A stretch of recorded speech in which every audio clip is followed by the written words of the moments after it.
Well, welcome back to the Be a Man podcast. I am honored to have Trey with me today. Trey, why don't you introduce yourself? Yes, I'm Trey Morgan. I live in Texas with my wife Lee. We've been married for 34 years, raised 4 boys. Currently empty nesters, which is really awesome. I guess raising kids for 30 years, when you finally get to the chance where you're an empty nester, it's a good thing. It's a fun thing. I work in marriage ministry. Do a lot of work with churches and marriage ministry. My wife and I travel all over the U.S. doing workshops, speaking to thousands of couples every year about how to build a healthy marriage God's way. And so that's kind of what we do. We work in ministry. That is something we've done our whole lives. We were high school sweethearts and went from high school right off into a seminary type school. And we've been doing that since we were in our she was a teenager and I was in my early 20s. That's great. Yeah, I love hearing those stories. And, you have been through a lot of seasons in life. Now that I know you share with me your boys are out of the home. How do those seasons, how do you, we are feet deep into kids from 13 to 2. And how do you navigate, or what are some tips for navigating those seasons, especially in marriage? Because, man, sometimes they can feel overwhelming. They can, and there's we've always looked at it as three seasons of marriage. There's before you have kids, when you have kids, and then when you become empty nesters. We didn't have a lot of time of before you have kids. We, as I mentioned a while ago, we were high school sweethearts, went to youth group together, got married, said we were going to wait for about 5 years to have kids, and about 5 months later, we found out we were expecting. So we didn't have a whole lot of time. But we had dated for 4 years, and that helped a whole lot. But we do know something about having kids. Having 4 of them, we had 3 of them pretty quick, and then one came right at the end after a little delay, which we were trying to have 4. He just didn't get here as quick as we wanted him to. Kids can be stressful on marriage. They can. Don't ever come into marriage going, hey, we're struggling in our marriage. Maybe a kid would make us stronger, because kids are stressful, and we don't mean that in a bad way. We're just saying that you're going to have to work hard to continue to be mom and dad and husband and wife, because it's really easy when you have kids to just be mom and dad all the time. And if you want empty nest to work well someday, during the time when you're being mom and dad, you've also got to be husband and wife. And one of the things that we did well was we prioritized our marriage. When we had kids at home, we still dated. When we could, we left our kids overnight occasionally so we could go stay in a hotel somewhere and have some time alone. About once every 2 years, sometimes it didn't work that way, we'd take a trip somewhere that was 2 or 3 nights away. But we tried to be affectionate. We held hands. We prioritized intimacy and being a husband and a wife while our kids were in the home. It was good for our kids. And it was also very good for us, so that when empty nest did come, it became very natural to just kind of go back and go, hey, we've been doing this already for 30 years. Now we can just do it without the kids around. And that was a healthy thing. And a lot of couples, my tips would be, you keep dating when your kids are at home, and you keep spending time together, hold hands, be affectionate. Your kids are going to holler, that's gross, stop it. But that's one of the best things you can do for your kids, is model marriage and not just always be mom and dad. Yeah, that's really good. Yeah. I joke with our kids. I say, when you guys are long gone, just look for us in some boat somewhere on some lake, because we're going to be out there fishing. With no distractions. That's trying to think. I find it interesting, and this is not uncommon. There is an actually peak or a raise in the divorce rate for folks who hit empty nest, because a lot of couples, simply for while they raise their kids, put so much emphasis on their kids that they forget, I've got to be working at also being a husband and a wife. Yeah. Let me ask you something about that, because we kind of have lived, and it's probably been the last decade or so, this kind of, instead of I call it the child-centered home, where the child becomes kind of focus of everything. And, everything revolves around that kid. Everything we do, everything we say, they're probably involved in too many things, all that kind of stuff. How do you balance, but what would you tell people who kind of have found themselves in that trap and now realize this maybe not be the best route for us? Well, does that make sense?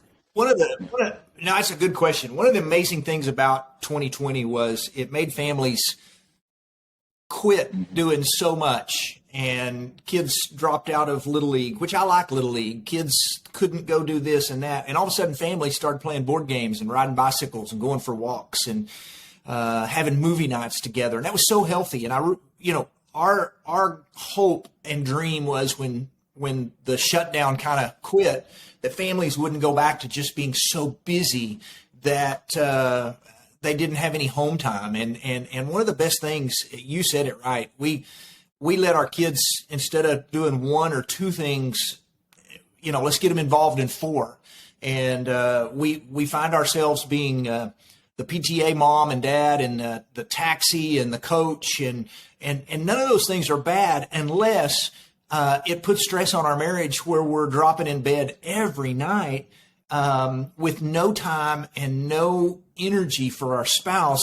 We simply just see them as, hey, they're helping me raise kids.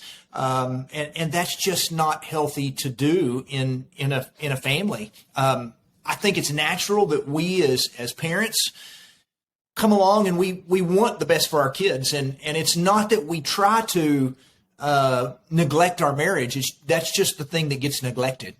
We tend to be people who go, let's put the marriage on the back burner. We'll focus on our kids. We'll give them everything we didn't have. We'll do everything for them. And at some point we'll grab that marriage from the back burner and move it back up and focus on it again.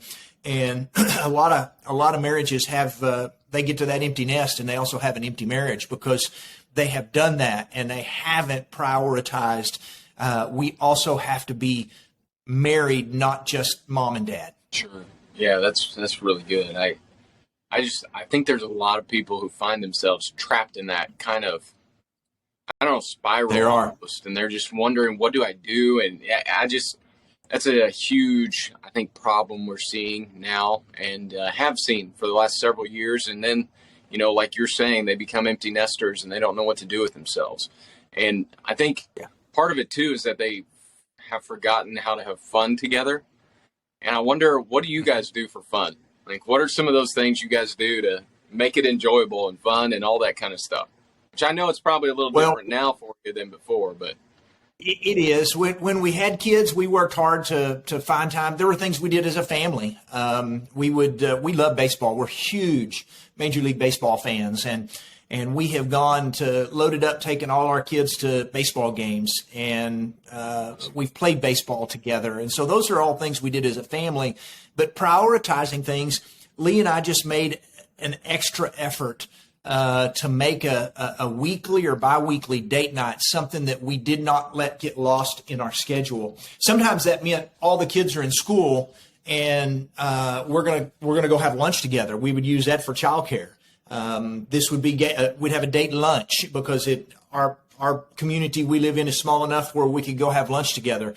But it is simply trying to prioritize some time together. If you have little ones, it's putting your kids down early, and instead of crashing in the recliner, it is choosing to let's stay up, let's cook supper together, or let's make dessert, let's make banana splits and sit down and visit. Let's play a board game, let's play cards, let's do something other than just something outside the realm of being parents. That is just healthy and something that you have to do. If your marriage is healthy, you're going to have a healthy family and you're going to raise healthy kids. And you really think about, we fly all the time when we're going to workshops and stuff. And one of the things they always say is, in the case of a lack of oxygen, and the oxygen mask drops, they tell you, hey, put your mask on yourself first before you put your mask on your kid. Because it's about, if I can't be healthy, then my kid's not going to be healthy. If I can't have oxygen, then I'm not going to have enough oxygen to get a mask on a kid. And it works that way in marriage too, that sometimes the best thing you can do for your children is to prioritize a healthy marriage, that we're going to work to have a good marriage because, one, it teaches them someday how to do marriage. If they've only seen us be mom and dad for however many years they're at home, we've really failed them in teaching them what marriage looks like, because they need to see us doing all the things we talked about earlier, holding hands and going on dates and being affectionate and mom sitting in dad's lap. Those are healthy things our kids need to see so that they'll know what to do and what to expect someday. But it also gives them security. And this is one of the things a lot of parents miss out on. The number one fear of elementary and junior high kids, number one by far, is that something's going to happen to their mom and dad. And a lot of parents kick back and they go, why would my kids be worried about something's going to happen to their family? And it's because they go to school every day and sit next to a little girl or a little boy who says, I haven't seen my dad in 2 years, or my mom left a month ago and I'm not sure where she's at, or I live with my grandparents. So all their peers around them are saying, hey, my family is not like your family for whatever reason. And so when you can prioritize marriage and show them, hey, my mom and dad love each other, they go on dates, they hold hands, all these sort of things, it makes your children secure and feel good and not live a life of fear, of worrying that something's going to happen to my family and my mom and dad. And it gives them peace by seeing you be parents and be married people at the same time. That's really good. Yeah, it makes me think of a few weeks ago, I went to a conference and this guy was speaking, and he grew up in the projects in Los Angeles. And one of the things, they would always play ball after school and all that kind of stuff out in the yard, and basketball or whatever, football, all those things. And one of the things he said is he had a new family move into town, and they ended up following, he and his buddies ended up following that family, the kids home, because there were two sets of parents. Like, there was a mom and a dad. And he said no one in those projects had a mom and a dad. It was usually only mom, and there was no dad.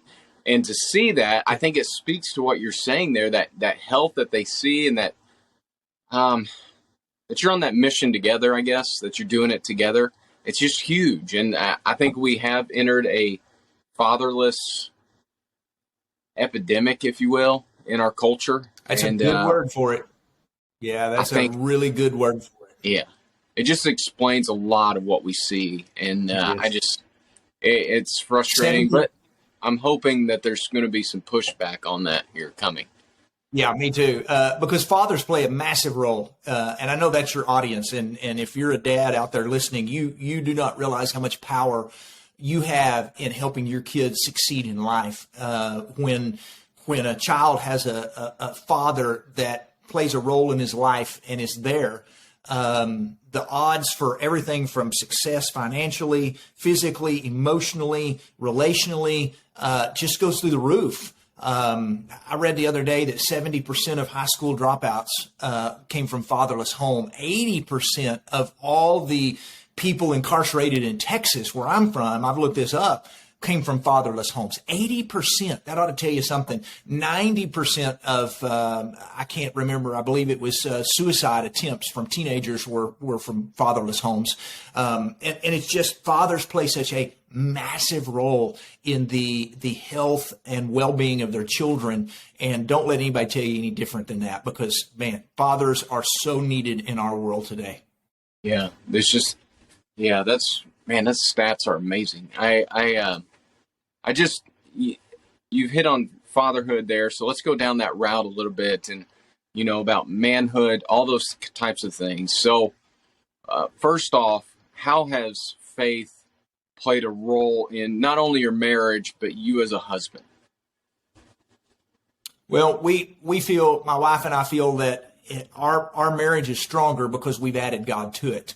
When we both are focusing on our relationship with God, honestly, we feel closer together as a husband and wife than when one of us isn't focusing on God. And we get closer to God, we get closer to one another. It's kind of like that pyramid with God at the top, but when we're focused on getting closer to God. So faith has been big in our relationship and our marriage. And it's been big in our family. For our family, what we do is, and it has been, we've prioritized family devotionals. Our kids went to church. We took them to church. We expected them to be at church. We went to church. We prayed together. We worshiped together. We did Bible studies together. We still today, every day I pray for my kids at a specific time. It's just something I do as a dad. I've been doing it for probably 15 years. At 1:27 every day, I have a reminder. It goes off on my phone that says, don't forget to pray for your kids. There are many times where I send them a message going, hey, 127 is coming up today. What do you want me to pray about? Do you have anything specific? And they respond to texts of, Dad, yes, can you pray about this and this and this and this? Sometimes when it passes, I tell them, hey, don't forget, guys, I prayed for y'all today. But when you can pray for your family and your kids know my dad prays for me every day. And sometimes they just reach out and go, hey, Dad, we know you're going to be praying a little while. Will you remember so-and-so who's going through a rough time?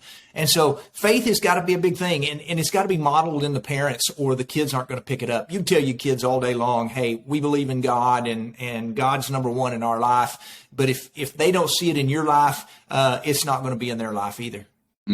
Yeah, definitely. That's really good. I like that reminder thing about the praying, because I may have to steal that. That comes from Psalm 127. Psalm 127 was always mine and Lee's kind of favorite chapter. Talks about, unless the Lord builds the house, the builders labor in vain. And it talks about kids being a blessing. And so that 127 has always kind of been our family theme go-to chapter. And so I took that 127 and said that I'm going to use 127 every afternoon. And sometimes I may be visiting with somebody standing there and we're having a conversation and I feel my phone vibrate in my pocket and I go, it's 127. And sometimes I take, sometimes it's, Lord, thank you for my family, for my kids. Bless them today. And that may be all that I have time for. And other times it's a detailed prayer, but at 127 every day, I do my best I don't clear that reminder off my phone until that prayer has been said and I have told God thanks for my family. That's good. I might have to use that. I like that a lot. You go ahead and take it, run with it. It's yours. Man, I always get challenged it's a healthy with something thing like this. Yeah, and it's great. Yeah. I love it. But so fathers pursuing being a godly father, what are some areas, maybe, I don't know, 3 or 4, 5, whatever you have, that men should really focus on as a godly father and a godly husband? That's a great question, and I love that question. Fathers are good at teaching their children and encouraging their kids when it comes to athletics. As I coached all my kids growing up, man, I was good with, hey, let's get out and let's hit the ball in the driveway. Let's go play catch. Let's go throw the football. We are good. Fathers are so good at telling their kids, hey, let's get out there and kick that ball. Whatever it is, that's just something dads do well. But what dads tend to do is we encourage our kids very well athletically or academically, good job on our report card, but we don't encourage our kids as well spiritually. And that really ought to be toward the top of the list. That ought to be more important than all the other ones. And sometimes dads are a little uncomfortable with that. But what you've got to do is you've got to catch your kids making a good choice and praise them for it. Hey, you could have hit your little brother back and you didn't. Well done. You've got to catch them making good choices, making right decisions. You've got to show them spiritually. Look for opportunities that there have been times where I've gone to the store with my kids when they were little and I'd go to check out and I'd realize there is no way that they charge me enough for whatever it is that I'm buying here. And I'd stop and I'd go, something didn't add up right because you haven't charged me enough money. How many people would go, hey, I got out of there cheap. They missed scanning something, whatever it was. But it was an opportunity to show my kids, hey, spiritual things matter and doing what right is matter. Being honest matters. Integrity matters. And so you've got to show them. You just can't tell them. But as parents, we have got to be better at encouraging our kids athletically. Yes, is fine, but spiritually is more important. You think about it. I read the other day, 0.02% of kids will play ball in college. And yet we spend so much time and effort and money into getting them batting lessons or, whatever it is, soccer lessons, and then go on. And it's like 0.004% will even go on to college. I mean, it's like nobody's going to hardly make it. But then you remind parents, but 100% of your kids are going to stand before God someday. And that's like 1,000,000,000% more important than the being an athlete and doing well academically on your report card. Those are important things, yes, but don't prioritize those over. As a husband, step up and be the leader in the house. And what I mean is, tell your family, we're going to church Sunday, or we're going to have a Bible study tonight. Don't leave all the disciplining to mom. Don't let her be the bad guy. You step up and jump in there when she needs help and do whatever it is that she needs to do. You be a leader in the home and not a passive guy who feels like a lot of husbands feel like my job is to provide for the family financially, and that's kind of it. And if that's what you think your job is as a dad and a husband, you have not read the whole story, because that's just the scratch of the surface of what God expects you to do as both a dad and a husband when it comes to providing for your family. That's really good. Yeah. So let me switch gears here. Let me ask you a question. So you guys have been married a long time, high school sweethearts. Let's say someone is just now getting married or getting ready to get married. What is something you would tell them now that you wish you had known then? If I could go back and tell myself anything early in marriage, it would be to remind myself that my wife she's not my opponent. She's my teammate. That it's not about me being right. It is not always about my opinion, that we're on a team together, and we either win together or we lose together. And as a young guy like me, a lot of my problem was pride and selfishness. And I didn't understand that. I thought, hey, it's got to be my way all the time. And it wasn't until later in marriage that we both kind of learned that we're a team, and it's not me versus her. It's us versus the world. Sometimes it's us versus our kids, meaning I'm going to stand up and take my wife's back on whatever it is, and you're not going to be, my kids, I love you, but you're not going to be rude to your mama, not with me around. And the same goes true with her. She would have my back as well. And so those are just, if you go back and tell a young couple anything, I'd say, hey, you prioritize your marriage. You continue to do all the things that you did before you married, meaning you continue to date, you continue to send flowers, you continue to flirt with one another, you continue to have fun together, go out and be best friends. Don't let your friendship die, because that comes from spending time alone together. And once kids get here, it's going to be a little tougher, and you're going to have to work hard, but you're going to have to continue to prioritize that. Yeah, that's really good. You're not alone on the selfishness and pride one. Yeah, it's been a battle, and I like to think I do better, and every now and then it comes back to go, I'm still here. Yeah. That's the one there. And then kids taught me that I have a real patience problem. Yeah. Like it's always I get that as well. I get that as well. Yep.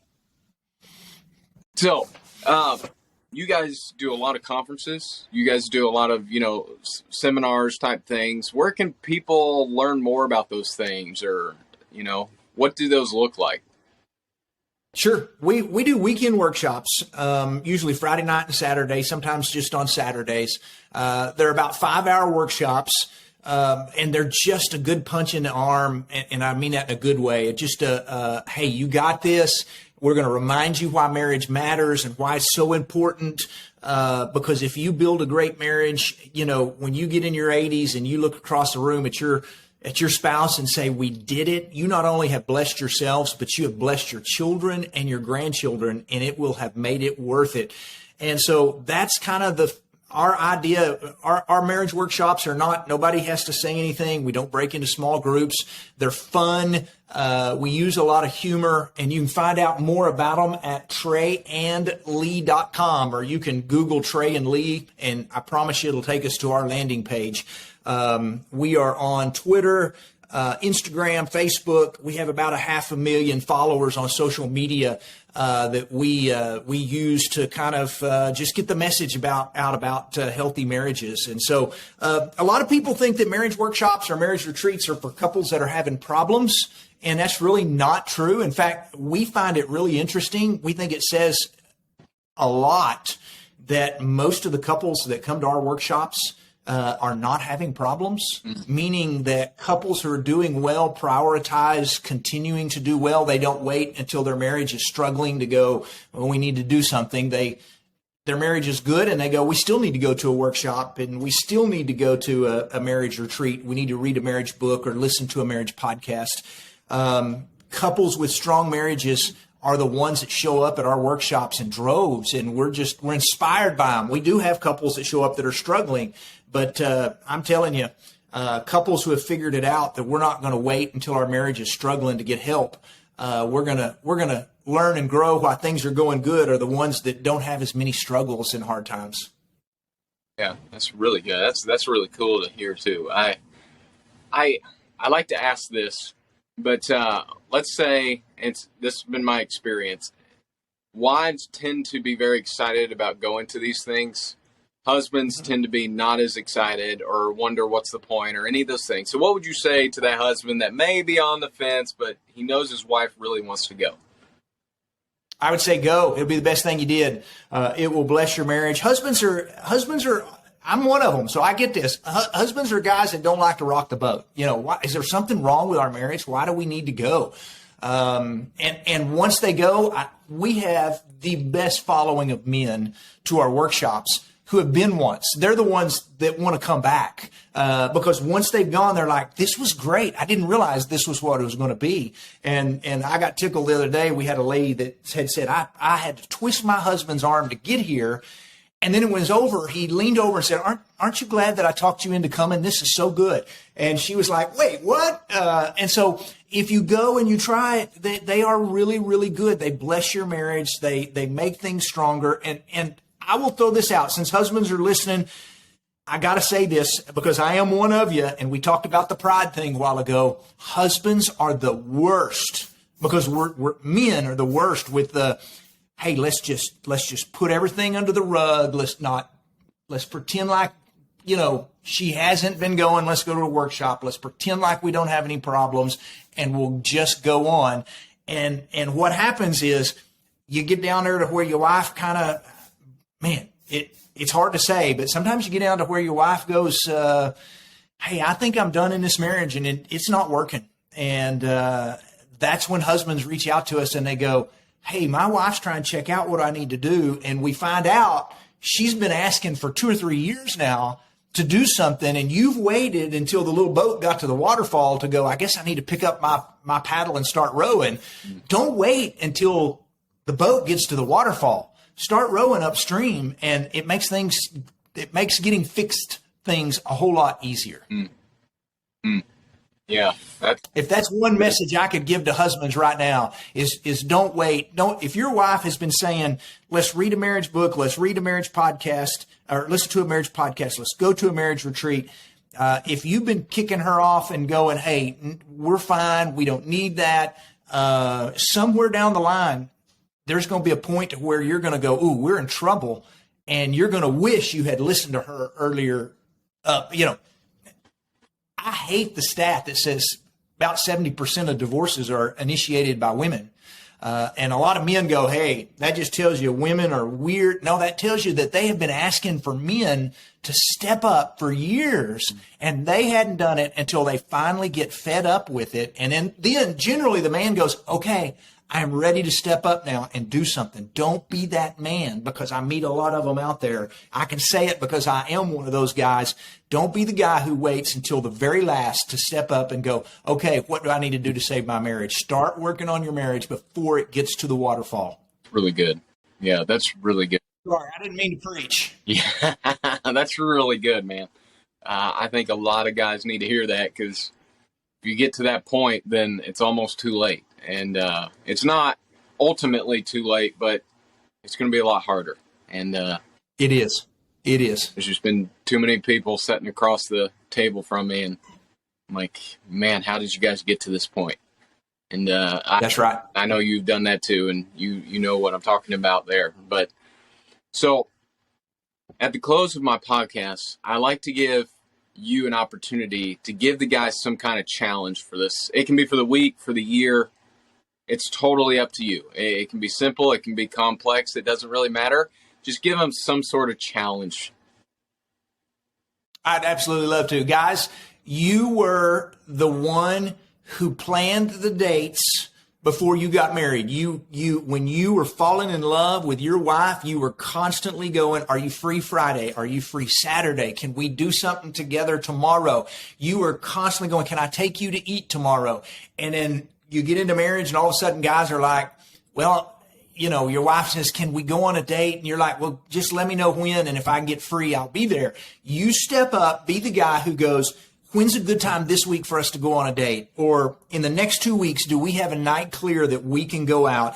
I'll plan the date night. And you plan it. It's not hard. Quit worrying about where she wants to eat. Pick a place and go eat. Plan a movie. Plan a picnic at the park. Sometimes guys go, hey, things are tight. We don't have the money for a fancy date. Nobody's telling you to take a fancy date. Just go out to eat and then go play putt-putt together. Go bowling together. Do something. But you be the one that steps up and initiates the date. You might have to tell your wife, if you'll find a sitter, I'll get everything else lined out, because maybe you don't know who's good for childcare, but you get it lined out. If you got small children, you go, we can't get a sitter, then you plan the home date and you go, hey, next week, let's get our kids in bed early and let's cook supper together. Let's do banana splits together after they go to bed. Let's do something. Let's play a game. Let's spend some time together. That's my challenge to guys. You plan the date night. That's perfect. I love it. Yeah, that's really good. And Trey, I've really enjoyed this talk. I think it's going to challenge a lot of guys, and I really appreciate you coming on. I really do, and I'm really honored to be here. Honored to be on your show, and it is nice getting to meet you, sir. Yes, followed you guys for a long time, so it's nice to get to talk to you. Hopefully, we'll get to catch a seminar one of these days. We would love that. We'd love that. We know we're going to be kind of close in a couple of years up in Kentucky. Maybe that will work out. Yeah. I would love it, and I know my wife would too. So I appreciate you, appreciate all you do, and it encourages a lot of people like myself. Yeah. You bet. Blessings to you and to all those listening. Thank you.